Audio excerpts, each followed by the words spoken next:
You're now listening to Durian ASEAN, the voice of discovery and sharing. The Durian Heat, bringing big ideas and critical opinions in Southeast Asia. Hey, this is Arlene and you're listening to Durian ASEAN, the voice of discovery and sharing. Today on our very beautiful Tuesday morning, we are going to discuss about Economic for Creative Arts is in conjunction with the MOCAFest, which will be held soon next month. With us is a bunch of people, including the organizer of MOCAFest, who will be sharing with us on what is MOCAFest and some of the issues regarding on creative arts industry in Malaysia especially. So first of all, welcome to the studio. Hi everyone. Hello. Hi. Hi, my name's Subryn. I'm an expressionist. My main key is I play guitar and do vocals and produce a bit of music here and there. Yeah. My name is Razie. I'm an artist or gambus player. My name is Rahman Roslan. I'm a documentary photographer. My name is Erwan. I play the guitar with my friend Razie and some of beautiful and handsome people from the Caravan of Praise. Hi, my name is Mahdar. I'm managing Caravan of Praise and I also do the things that the musicians doesn't want to do. Agree with Mahdar. My name is Najmia Zulkarnain and I'm from the World Islamic Economic Forum Foundation and I'm the project lead for MOCAFest. Great. First of all, what is MOCAFest? So MOCAFest stands for the Marketplace of the Creative Arts Festival, and it's the International Arts Festival under the foundation. And the whole idea was to merge business to the arts, so it's placed within the forum that happens every year. So this year we move around, and this year it's its 8th year. Wow, 8th year. Yeah. And basically it's to encourage that dialogue between the corporate world and the creative industry. And this is not the first time it's being held in Kuala Lumpur, right? Yeah, our very first was in Kuala Lumpur in 2010, and we've also been in JB. Oh, wow. Yeah. And why the MOCAFest is significant to the creative arts industries?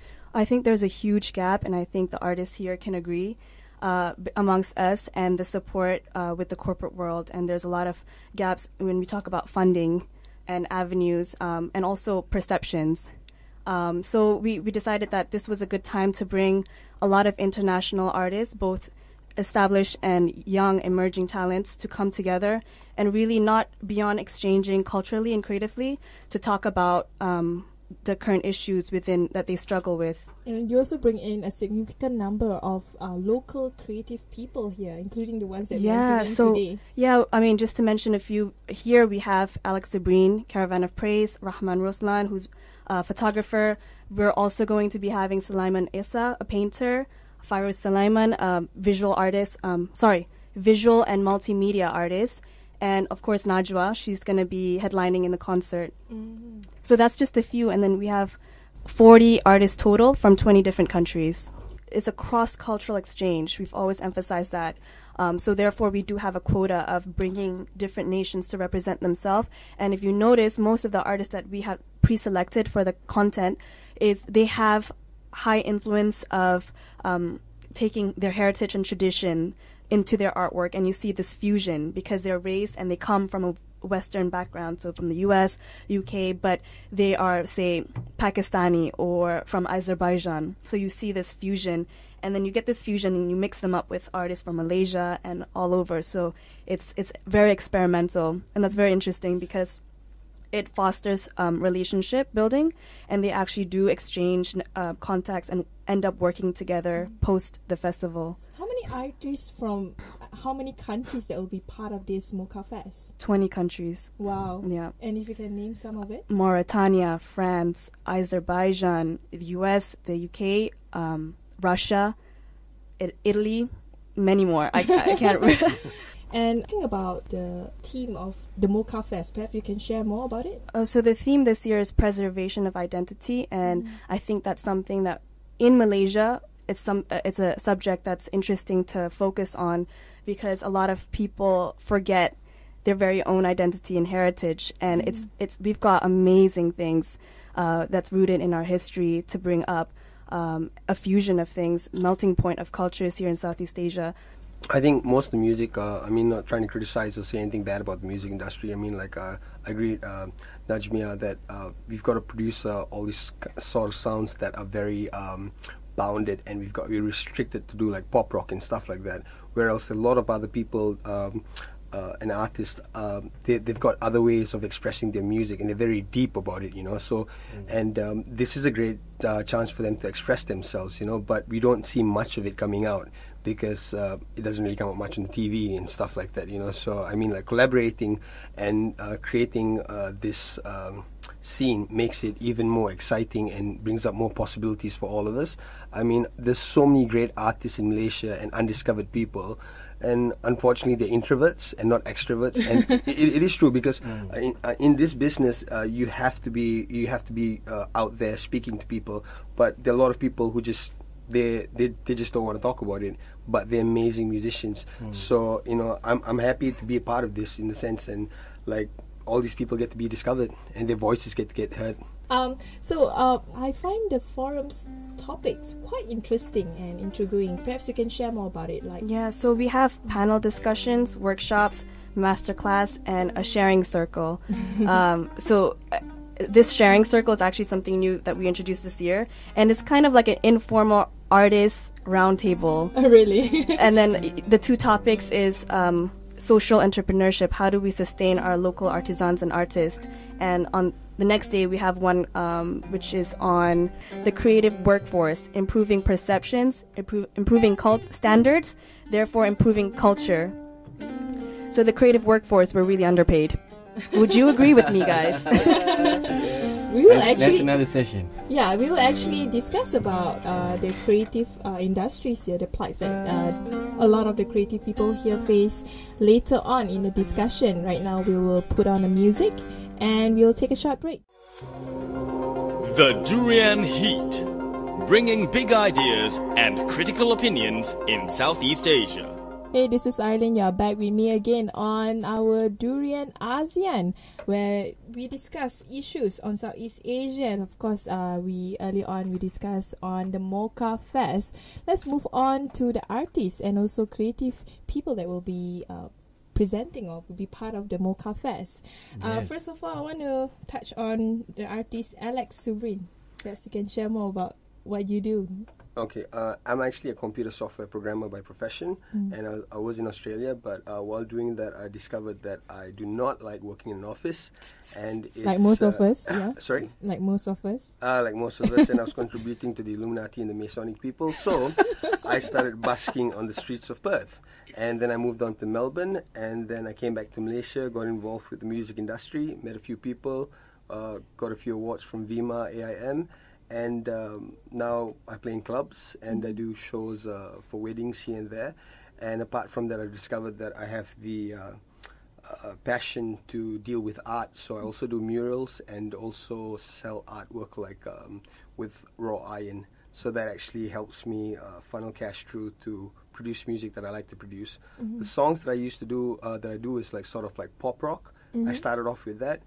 But now I'm against it, so now not against it. How would I say? So it's being controlled by Illuminati. Evolve. That's it. You always evolve from your first album to your second album. So now I'm going a bit more into RPGated stuff and just putting what's current. My idols are like Jeff Buckley, Cedric Zavala from the Mars Volta, and Robert Plant. And my biggest idol of all time that reminds me how to sing is my God, Freddie Mercury. I see. That's it. There's a long history of your music career. It can go longer. It's just that, yeah. Yeah. So, when you discovered MOCAFest, what are the things that you felt like MOCAFest can be the platform that you wanted to address, at least your music or some of your creative work that you have done? Well, at that point in time, I was just thinking, okay, it's a cool platform to work with and start off with. But honestly, thinking about it right now in the studio, when you hear a song on the radio, I mean, that's all you hear. You just hear something there, right? But if you're on stage, there's so many other things that's there. So now we were talking about working with visual artists as well, right? So when, as an artist, and you ask people come for your shows and pay, right? You've got to give them a show.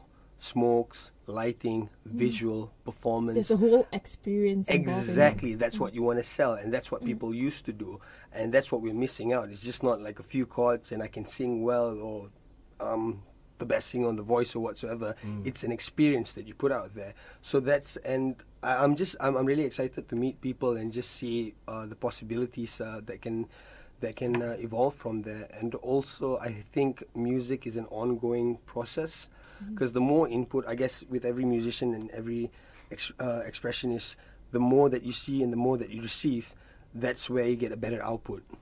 You know, so yeah, that's so for me. Caravan, you're also musician. I mean, a group of musician. Right. Share with us what do you do exactly?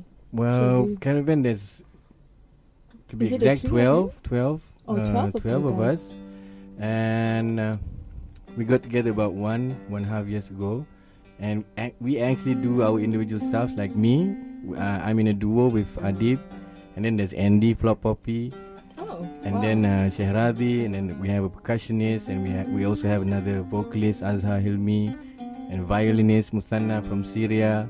We got keyboardist from Palestine. So that means Samir. you are actually quite global in that sense. Well, or at least you are formed by a group a of few people countries, who are and Singapore. Adib is also from Singapore. So what attracted us together probably is just something we experience. How do you say it? Love of the Prophet? Love. Basically love. So what does that mean, the Caravan of Praise? Caravan is us, a group of people moving from one place to another, and hopefully praising the praiseworthy. So how do you define your music then? We don't try to define it. We just because if you want to define it, it's me and Adib. We do like the music is pop, R&B. Syech does Arabic. Baba is rock. Azhar is pop. So we just come together. The music to us is only a tool. I need to share with you this. I always ask who I think are thinkers in the music industry. I'll ask them this question: what makes a good song? Is it the music or is it the melody? Some would say the music, some would say the melody, some would say it's a combination. But I asked this one particular individual, and you know what he said? Erwan, what do you want to say? What is your message? That will drive your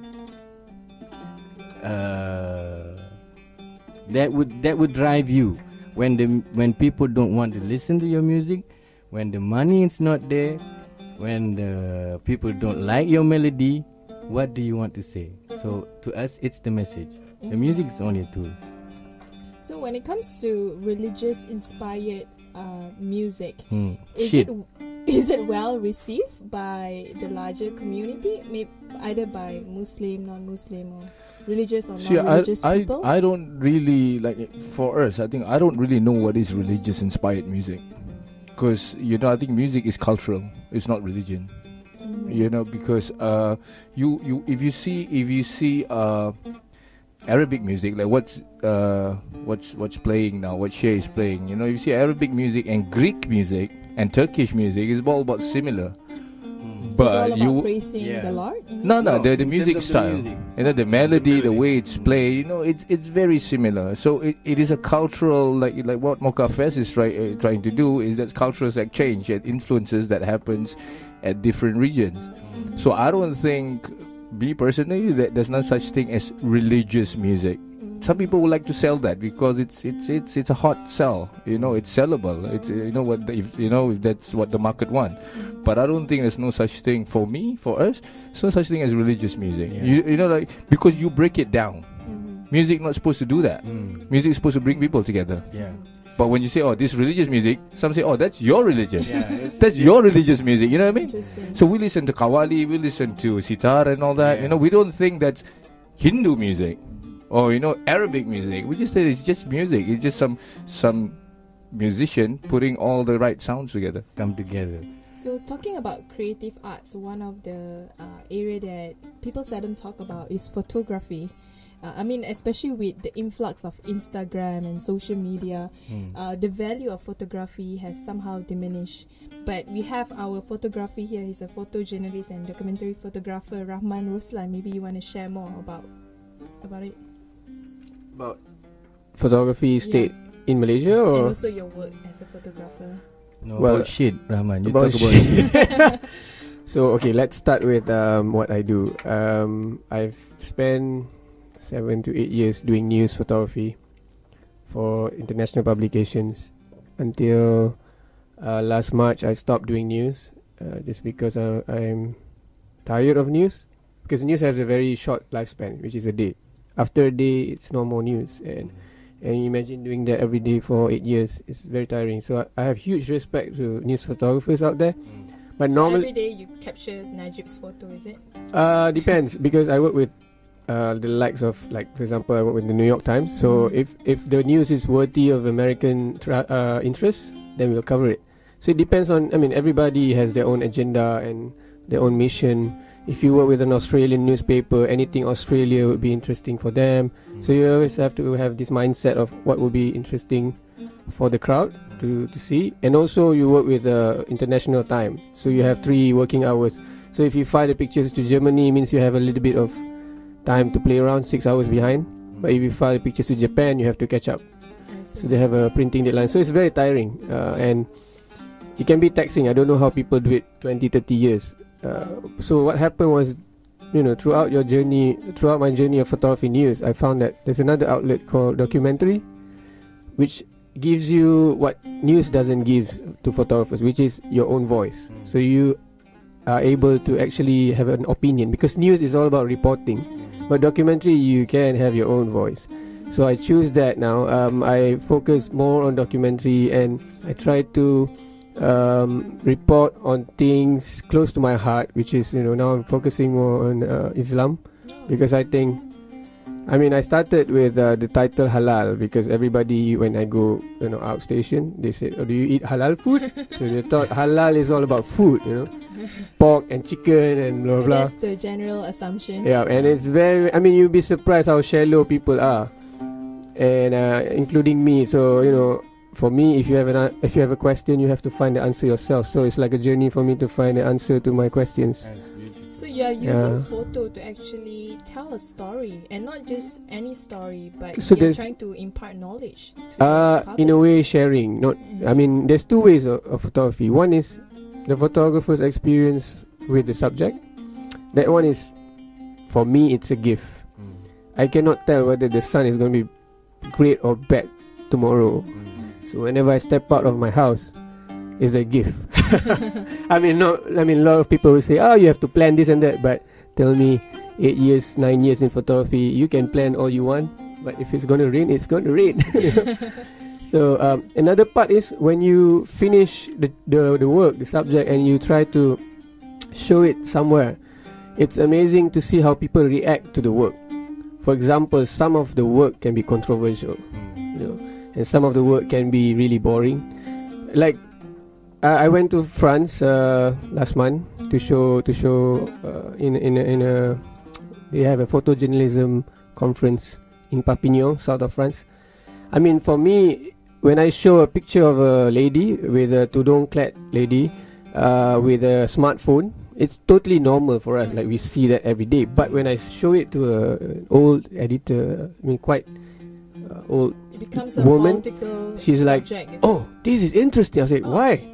"Because she's a Muslim and with a smartphone." I'm like, well, that's like pretty normal, it's like you eating and drinking here. But for them, they never seen such images where, we call these girls hijabista, like this, like, what Yuna is wearing, like, it's very trendy.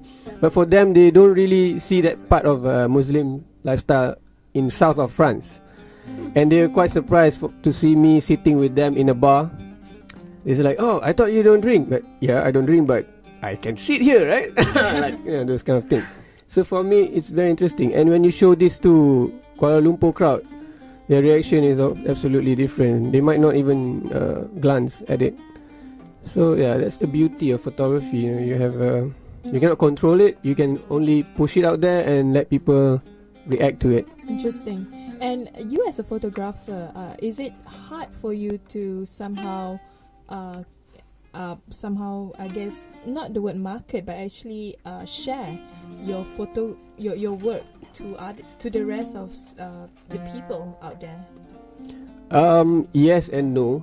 Nowadays it's easier because you have social media. It's the fastest. I mean, within 1 second. Can you make a living? Okay, to make a living, you have to be creative a bit. You have to, it's like you have to be open enough for you to be able to make a living. For example, if you think of photography as a commercial outlet, I don't think it will be easy. But if you think it as an expression, it's like music. If you write songs like Freddie Mercury, people will say, "Oh, he's like Freddie Mercury." He's not the Freddie Mercury. It's same with photography. So I have to make it mine. So people will, magazines will find me because of my style. So you have to have a trademark in that sense. Exactly, absolutely, 100%. That's the thing that is very difficult because we are bombarded with visual cultures every single day. So like if you Google how Japanese photographers see the world, it's different. It's like stark black and white, very, very strong contrast. And if you Google European style of photography, the Bosch language, the Bauhaus, the line and everything is different. So we don't have Malaysian photography. Maybe you can set the bar. Me and my friends are trying, because if you find a history of Malaysian photography, I don't think we have a lot of people to look at. We have the late Ismail Hashim, but that's very new. It's like less than 30 years old. We're talking about camera was created long time ago, and to reach this shore of this part of the world it took a long time. And now that we have internet, it helps us to reach the information faster. Therefore, you have to be a bit more independent. That's true. As a musician as well, may I add, I'm very grateful to photographers out there because they actually capture these moments of us being on stage. Right. And I like to make a note out there to all musicians as well, to be grateful and give credit to photographers because they do a lot of hard work, and some people just say, oh, it's just a picture. No, there's so much more to learning the art of it and getting the angle, squatting down, finding the right lens, and thank you so much. Thanks to the musician to be a subject, no? But I can share with you a very, very common perception about photographers. Not only in Malaysia, everywhere. You go to Brazil, it's the same. So, for example, if you go to a dinner, right, with your friends, people will ask, like, "Where's your camera? Why don't you bring a camera?" I always tell them. I used to be pissed off, but now I learn how to answer in a very diplomatic way, which is I'll say, okay, a dentist will not carry the whole freaking equipment to dinner, no? Like I would, it's true. It's like it's really what we do for living, number one, and then sometimes we express ourselves, which is we have personal project, but we don't carry cameras around our neck all the time. Anyway, we'll take a short break. When we return, we'll discuss further on the creative arts industry in Malaysia. The Durian Heat, bringing big ideas and critical opinions in Southeast Asia.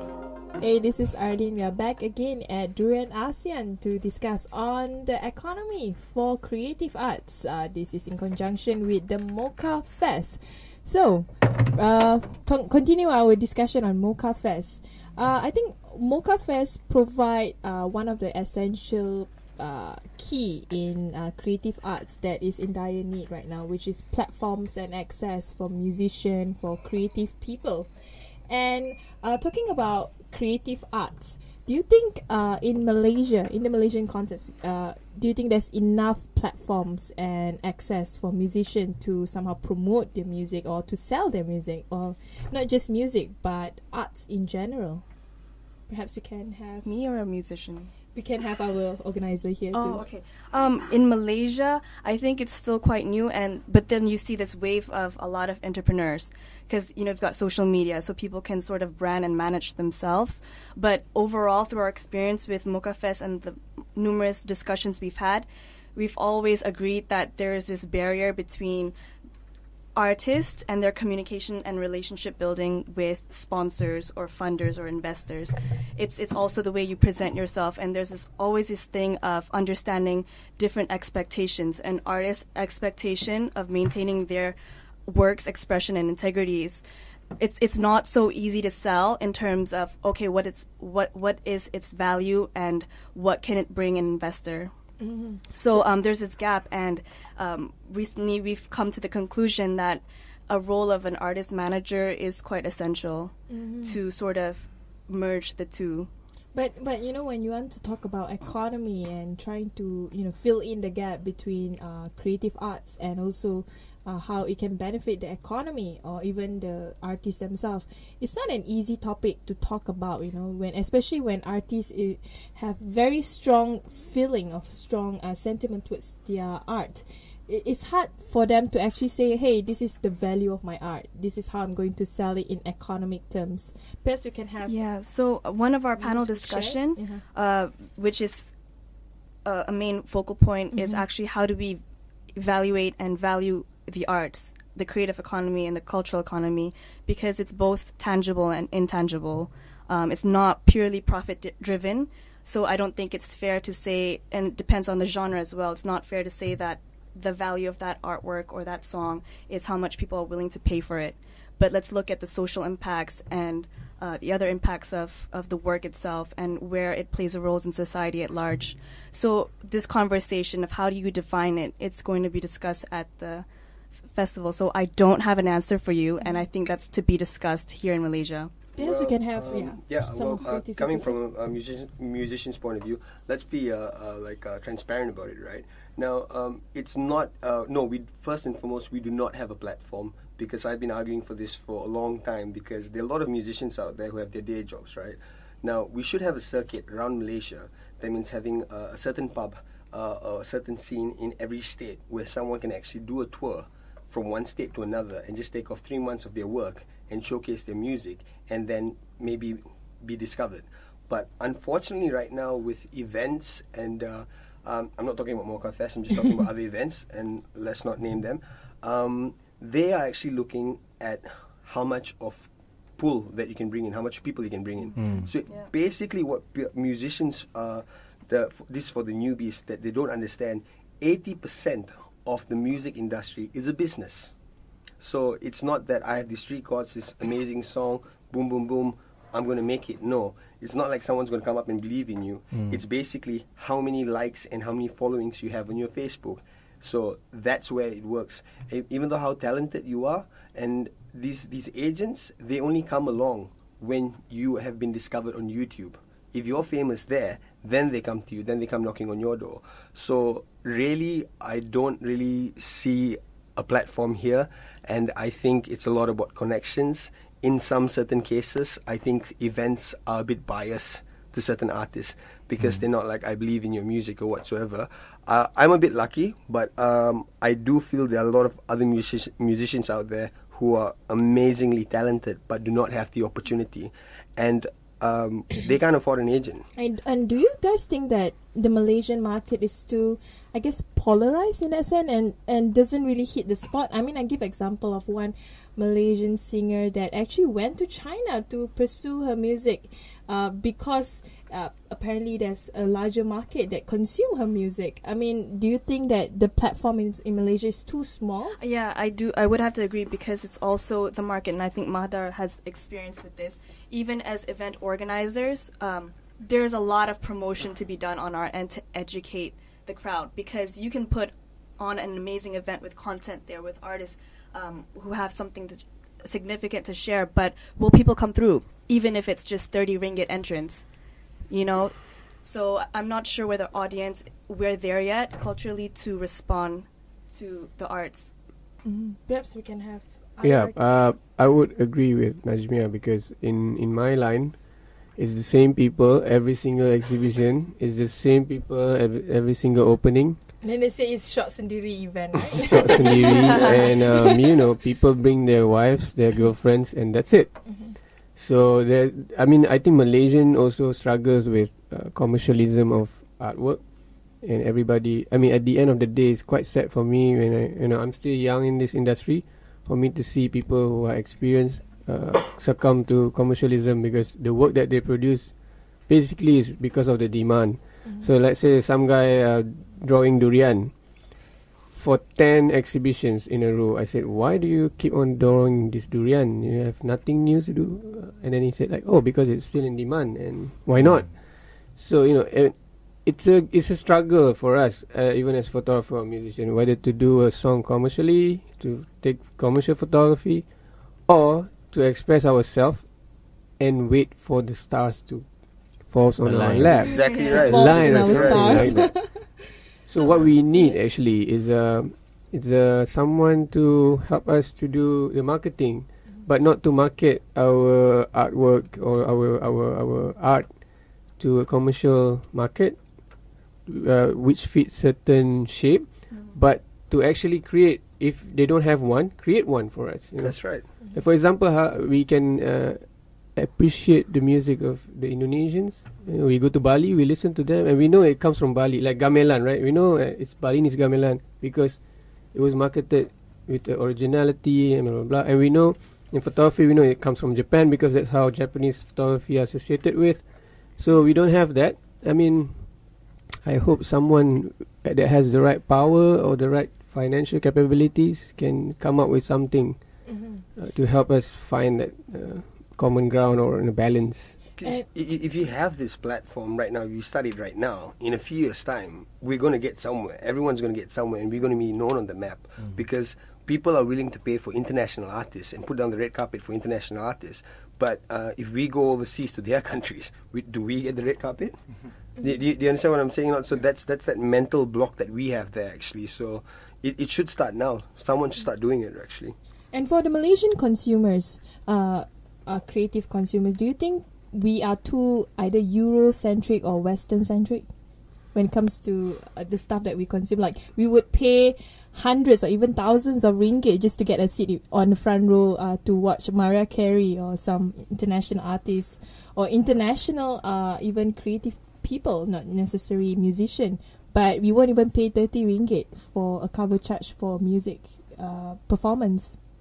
I can't really judge, but I would say it's got a lot to do with exposure, because obviously mainstream sells.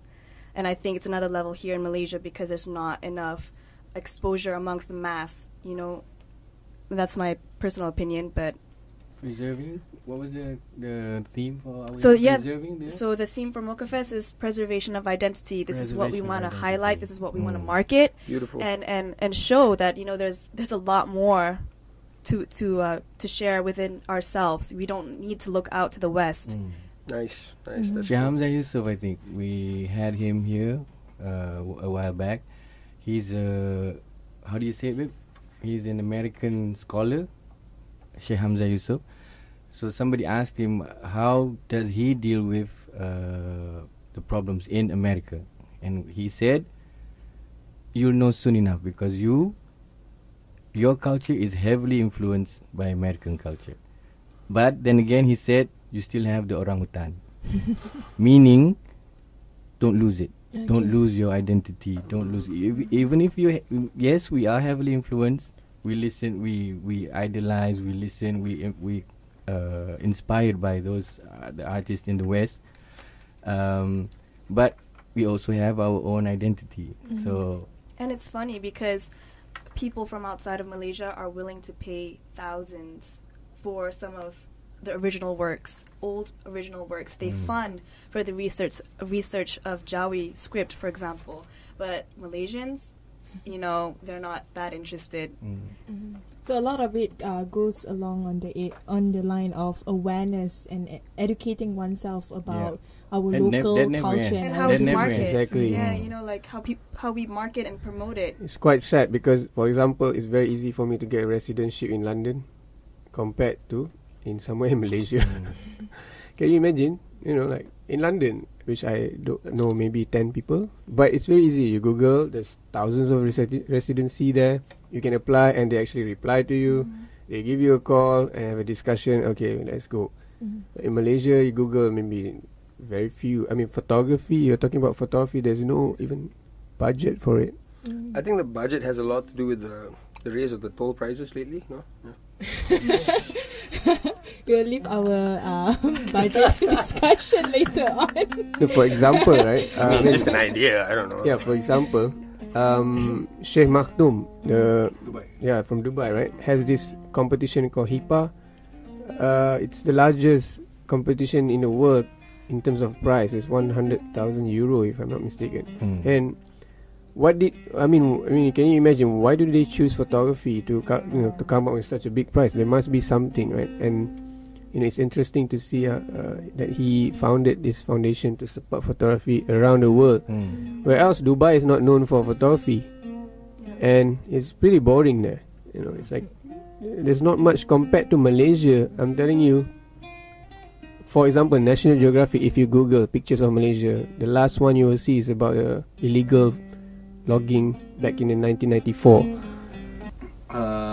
We knew that some of what's called international musicians, even like Sting, and then what's called Audio Slave and others, they try to get original sound from Southeast Asia, from Middle East. They try to explore about the ethnic music, and then they produce a new type of music in Europe or where. But us here, we have the originality, but we still looking to the second party. They are not the first party. We are the first party. But why we have to learn from them? They should learn from us here. Interesting point of view. We're neglecting our orangutan. They are looking at our orangutan. We're not. I see. When in fact the orangutan is just it's just in our backyard. But I don't want to talk negative about the local creative industries. I think there are new emerging trends and for sure, yeah, and economy that you guys are here because you guys believe in the local economy in a way. Perhaps you can share more. What are the things that maybe we are not aware of, but is actually becoming more and more I guess significant in our current context. Like I would like to answer this one. My friend from Middle East, from Dubai, they contact me due to what's called Dubai Shopping Festival and then Arabian Travel Market. They told us, Razie, do you have any contact here in Malaysia who's doing the what's called the sending the musician or the artist from Malaysia to attend the Arabian Travel Market or Dubai Shopping Festival? I still have some contacts, so I will introduce them to you. But the content is why when from here they bring some musician or artist to Middle East, it's not the one who's related with Middle East culture. So they from here they brought something like tarian from Sabah or Sarawak, which are not related to Middle East. But if you bring a Ghazal group or Samrah group from Johor, Gambus group, it will be a lot easier and more related to the market that we're gonna send over there. Anyone want to respond? Can I? Okay, I think this is a bit damning. If you look like from my observation, what has happened, it's a vicious cycle. Because our country, the last years, since the 70s, I would say, have been focusing more on technical development. So we've planned to, raise engineers and doctors and all these professionals. And unfortunately, arts has been put to the side. I mean, if you go to school, you know how many hours you get a week doing art classes as compared to math, science, and all the rest. So you have a generations now, not just one, probably 2, 3, 4 generations who's totally artless. The appreciation of art is not there. So, with a generations like that, you can only sell popular art. This is what you're talking about, Mariah Carey. Those are popular names. They're not art per se, but because their name is popular. Like I work with like full-on concert promoter who brings like Bon Jovi, Pet Shop Boys, Avril Lavigne. I would suggest some artists to him that I know are great from Europe, more alternative. He says like, what? I'm not here to promote this artist. I want to promote concert. I want somebody that I'll put the name in the newspaper and they sell.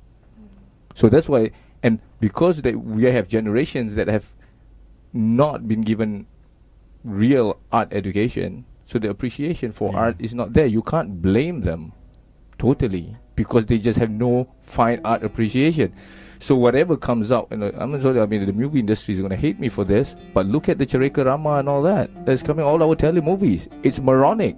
Seriously, it's pathetic to me. I can't even watch them. And I've met producers who has to balance this. He has to do all the moronic things for money because that's what the people wants, but he has his own project with its totally, like I say, like I've never seen a Malay movie this good since the movie Abang. Rahim Razali, you know, like you know, I've never seen one this good. Or some watchable. I say watchable. And he says, because yeah, this is my private, but I have to do all this commercial stuff because that's where the money comes in. I'd argue that it's not what they want. They don't know what they want. Huh?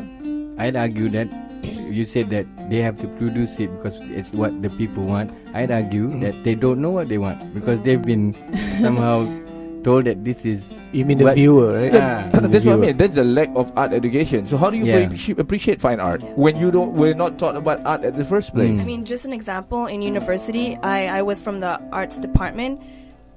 I would say 80% or 90% of those students that were in the art department was not by choice, but because they did not get into, let's say, science or math. So it's kind of like, okay, the dropouts, let's just do the arts. So they didn't really care. I see. So but things are changing, though. Things are changing. Things are changing. Would you use the late Yasmin Ahmad as a great example, where she was really recognized overseas instead of Malaysia and got much more recognition? Exactly. I mean, these has happened. Dato' Syech, for instance. Dato' Syech is a big hit in France. Like, he's a superstar in France. I mean, he did a concert, looks like Pink Floyd concert in France. But here, Umi. That's it. You know, we all know him for the song Umi, he realized, and he didn't come here to make it big. He went back. Yeah. You know? So you guys are part of the MOCAFest. Actually, I hope that we have a longer session on this. Unfortunately, we only have an hour. Before we end the show, let's talk about the MOCAFest. When is it? Okay, and so how can people participate in it? Yeah, it's 1 week away. MOCAFest starts on the 3rd of November, Tuesday, 4th and 5th. And you can find our schedule at www.wief.org. You can register for free at mocafest2015.eventbrite.com. And also a reminder, don't miss out on the concert, which is on the 4th at KLCC, 8 p.m. to 10:30 p.m. Thank you, can everyone. register walk-in, isn't it? You can walk in as well, yeah. Or you can call Ida. Oh, and we're working with our partners GrabCar, so for those who aren't taking the LRT, you get 5 ringgit off to and fro. And it's free. There's nothing commercial about it. It's free. Yes. With that, thank you, everyone. Thank you. Thank you, Arlene. Thank you so much.